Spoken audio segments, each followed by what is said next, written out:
So ఏంటి observe చేశారు junior NTR గారిలో? జూనియర్ ఎన్టీఆర్ అన్న దాంట్లో నేను చూసింది అయితే అదే డైలాగ్ ఉంటుంది కదా. అండ్ నేను ఫస్ట్ జెప్టో యాడ్ చూసా ఎక్కువ. జెప్టో యాడ్లో అప్పుడు ఈ వాజ్ లైక్ డైరెక్టర్ 25-30 బిట్వీన్ ఉంటాడు age. Is a like so అతను వాళ్ళకి అంత కాన్ఫిడెన్స్ ఉండదు 25-30 అంటే. అండ్ ఒక పెద్ద స్టార్కి ఎక్స్ప్లెయిన్ చేయలేరు. జూనియర్ ఎన్టీఆర్ గారు ఏమంటే అక్కడ ఏం లైట్ పెట్టాలో కూడా చెప్తున్నారు.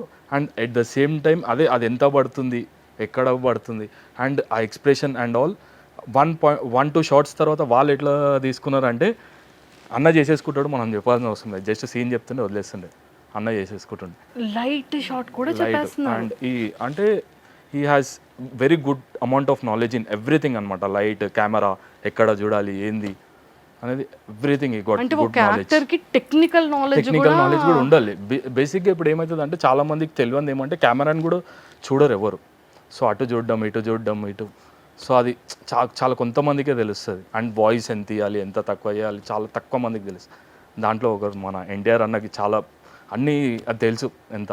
అండ్ ఈ ఎక్స్ప్రెస్ విత్ ఐస్ ఆల్వేస్. నేను రామ్ చరణ్ గారికి ఎక్స్ప్లెయిన్ చేస్తున్నప్పుడే ఈ రాజమౌళి గారు ఎలా అంటే ఆ ఎమోషన్ నీకు వచ్చేదాకా దట్టు అది ఐస్లో కనిపించాలి నీకు. కంప్లీట్గా ఐస్లో కనిపించేదాకా నేను వదిలేరాసు షార్ట్ దాకా.